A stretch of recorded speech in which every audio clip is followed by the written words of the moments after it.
যাচ্ছি। তুই চ, আমি আসি। তাড়াতাড়ি আয়।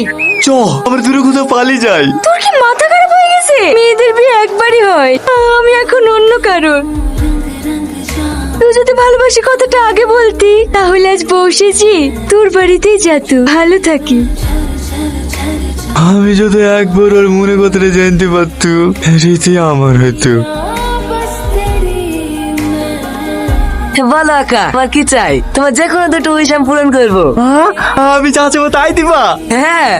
আমাকে এমন একটা শক্তি দাও, আমি যেন সবার মনে কথা জানতে পারি। ওকে বস, আজ থেকে তুমি সবার মনে কথা শুনতে পাবা, কিন্তু ওই চাওয়ার আগে একবার আমাকে জিনমা বলে ডাক দিবা, আমি হাজির হয়ে যাবো। আসি ভাগ্নে।